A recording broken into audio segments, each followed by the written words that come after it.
TBise, the best of sports entertainment. We're here live in Partners USA. TNS Media Group is the team and the family.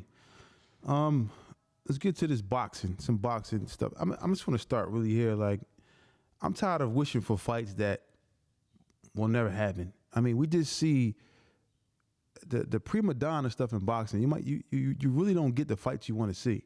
You know, you have these big name fighters, and none of them is really fighting each other. Everybody, some people friends, and some people not friends. Some people enemies, but don't get in the ring and fight. It's just he don't like him, I don't like him, I don't hang with him, I don't like him. And it's cool for people to have their guys or groups they want to be with. But for me, I'm just getting tired of boxing. Boxing is just turning me off as far as being. I don't want to say being a fan. I'm a fan of boxing. You know, you still get some good fights here and there, but I want to see the best fight the best.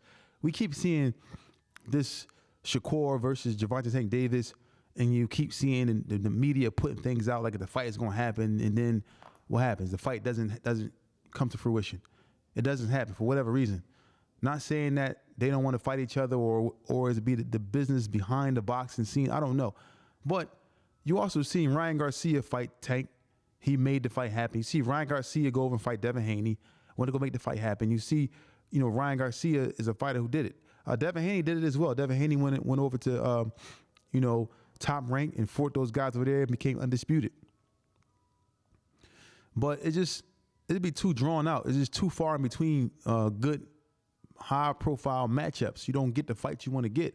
So I'm just I think I'm just tired of, you know, wishing for these fights. You know, you rarely get what you want to get. Like why haven't Tank fought Shakur? Why hasn't Tank fought, you know, Devin Haney when they were supposed to fight? Why didn't Shakur fight Devin Haney?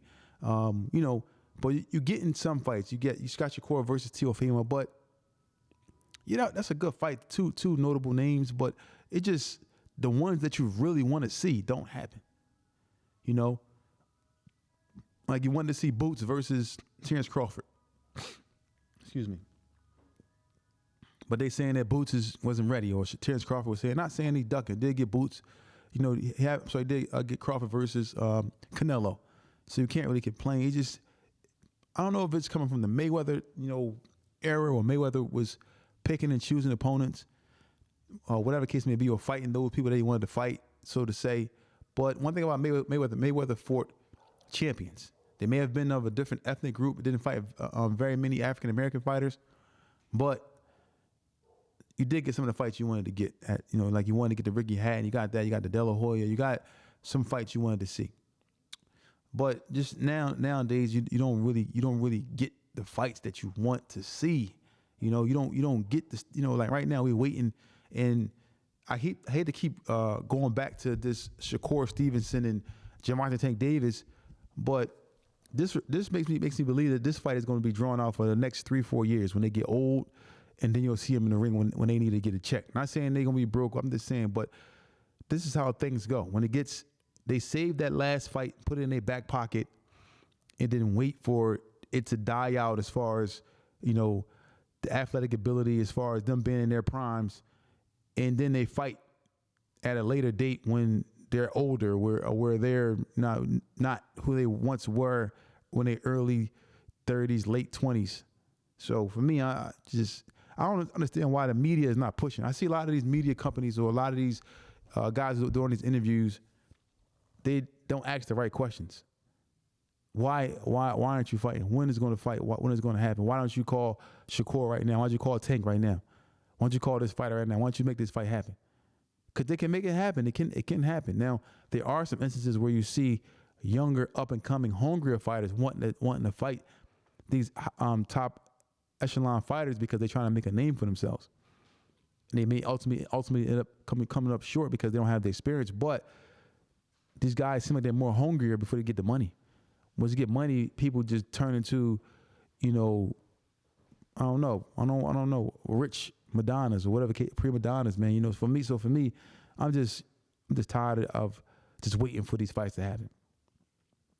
Now, we do have some fights that are happening, some things that are going on. We have some fights coming up. You have Lamont Roach versus Zepeda. Lamont Roach coming off of a draw with Pitbull Cruz. Zepeda is coming off of a loss to Shakur Stevenson.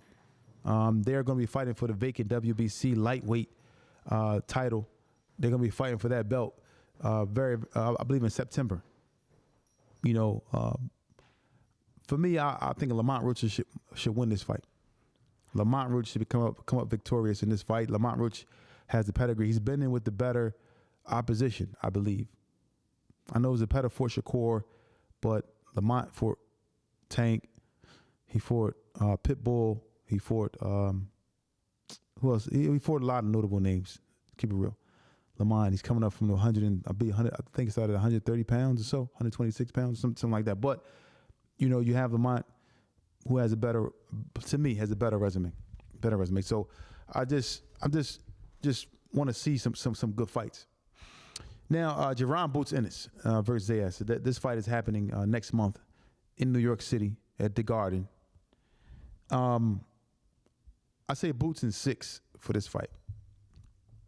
Reason being is because I think Boots is, let's keep it real. Boots is a bigger, stronger fighter, and he has skills. So he's a bigger, stronger fighter, and he has skills. You know, which means that it's going to be a long night for Zayas. Zayas is a good fighter. Zayas has 2 belts at the 154-pound division, but I just think that Boots is going to be too much. Boots' power, Boots' skill, the jab, the switch hitting, all that stuff is going to be really, really difficult for Zayas to kind of get around and to overcome in a 12-round fight.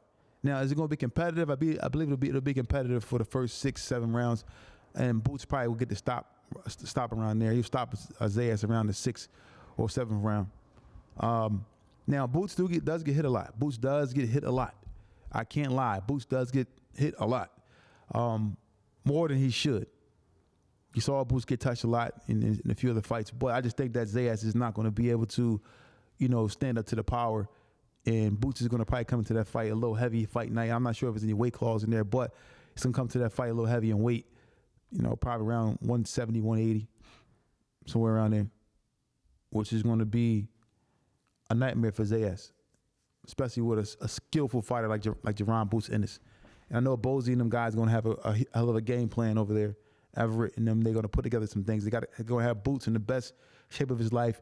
His mental capacity and his mind is going to be clear, I believe. So I think that it's going to be very, very difficult for Zayas to even get a win with that. Other news, I just saw something where as though I would like to see this fight, whether exhibition or a fight in the ring. Adrian Broner called out Floyd Mayweather, his big brother, or big brother, little brother. This whole relationship to me is what once was a genuine relationship, I believe, at some point. But they have both with their separate paths. And right now, it makes a lot of sense right now. Adrian Broner actually has a name. He's buzzing. Adrian Broner is somebody who, right now, would be a draw. Now, he is drinking a lot. I do see him drinking a lot. I don't know what's in his cup, but he's drinking a lot. And he's claiming to be drinking a lot of alcohol. But I don't know what's in his cup, so I can't say it's alcohol. But this is what he's saying. And he's in the media more than Floyd. Floyd is in the media for some personal things I don't want to get into. I want to make it messy, but Adrian Broner right now is more, talked about than Floyd. So an exhibition between Adrian Broner and Floyd Mayweather, would make sense. They like Adrian Broner said we can make $100 million a piece. Could they do that? Would somebody pay them $200 million to fight? I would have to have AB in shape. AB about billions. I need you to be about being in shape. That's what the AB should be about, being in shape. If you can come in, if you can guarantee that you can get in shape and you'll fight Floyd, then I can see Floyd taking this fight serious or even wanting to do it. But if you're gonna come in and you're gonna be out of shape, you're gonna have a gut, all the different things, you're not gonna be ready to fight. There's no point in even doing it. What it's gonna take to get you focused. These are the opportunities you gotta take advantage of. I know you're popping on Kick and Twitch, but this is real money. Not saying there's no real money in that, but for one night in a ring, you can make $100 million or close to it, or even $50 million in one night. That can change your life. So for me, I just think that you need to, if you really want that fight with Floyd Broner, show Floyd that you, or show the world that you can get in shape, that you can be disciplined. Whether it's an exhibition tonight, we do want to see something competitive. We don't want to see you in there tired and out of shape. Nobody wants to see that. So something we want to see. So I'll leave it there, man. It's TBIC, the best in sports entertainment.